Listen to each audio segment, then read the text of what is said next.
So Tesla stock ended up rallying into the close for Wednesday, allowing Tesla stock to close up higher than the day it did before, which is something that I mentioned in my previous video where I mentioned that Tesla stock is in this trading range where it still has some room to run up before we may possibly see some resistance around the $216 level. Now, something that was extremely optimistic to hear as someone who both trades and invests in Tesla were some of the comments that we've heard from one of the CEOs for Ford. Recently, we heard the CEO say that the cost to make electric vehicles may not drop to the level for gas-powered cars until 2030. When the process becomes simpler and less labor intensive. Now, this is something I said before on the channel that a lot of the competitors that are in the EV space just do not have the infrastructure to compete on the level that Tesla has, which is why Tesla has this pricing power advantage where they're able to have higher profit margins. In addition to that, we also heard from the CEO of Ford predicting that the industry could realize lower distribution costs from selling EV vehicles online,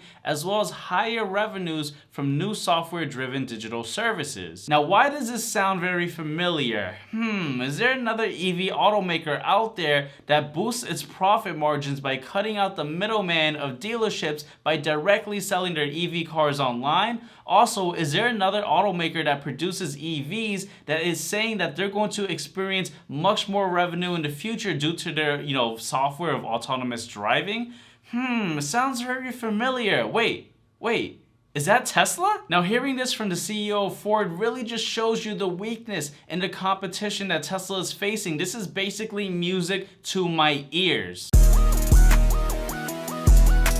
Now, this is why I often say to the Push for Profit private group, and I also try to preach on YouTube, that you want to look at several different data points, right? Because obviously, when we look at the, economic climate, things don't look too good, right? We've heard Elon Musk himself say something along the lines that the road is going to get bumpy because of the economy. Now, obviously, he didn't say it like that. I'm paraphrasing, but he has said something along the lines of, the economy being a little bit tricky going forward. And then when we look at things from a technical aspect, yeah, things look kind of bearish as we're approaching a resistance, but we also have to look at things fundamentally. And from a fundamental aspect, Tesla is just so ahead of the curve to the competition. This is why they have not a chance with coming close to Tesla. This is why just last week alone, we've heard that Ford is collaborating with Tesla to make sure that their new EVs are compatible with Tesla superchargers. And so hearing these comments from Ford are actually very bullish for Tesla, because if we do enter into a downtrend, into a bad economic cycle,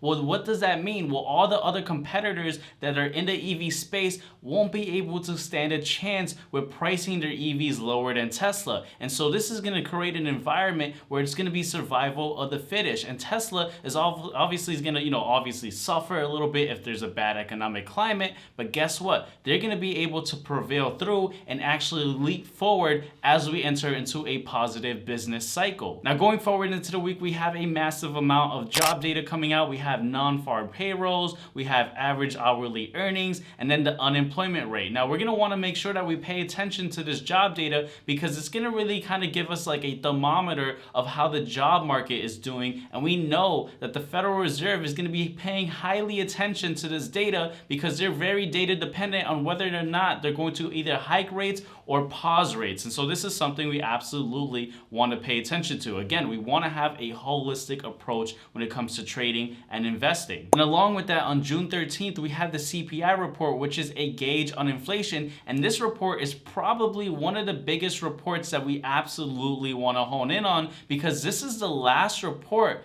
that we have for the Federal Reserve and everyone else to really gauge how inflation is doing before we had the Federal Reserve come and make their decision.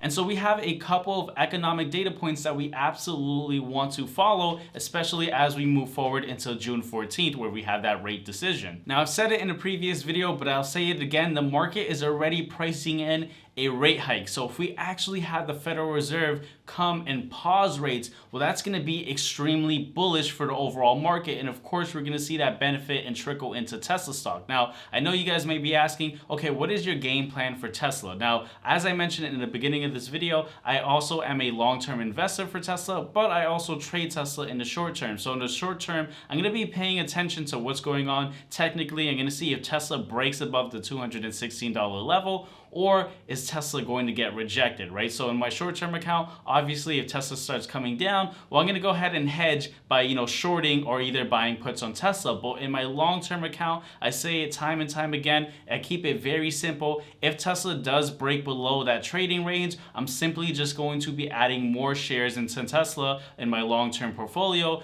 by simply just, doing the very simple method of dollar cost averaging. It's very simple, it's effective, it's proven to work, and it's something that I'm doing because I know that Tesla in the long term is going to be successful, especially when we look at how behind these other companies are when it comes to the EV space. With that being said, guys, I wanted to make this video very short, sweet, and concise. If you're not subscribed already, consider subscribing to the channel. And with that being said, guys, make sure to watch this next video right over here, and I'll see you guys on that next video. Take care, guys.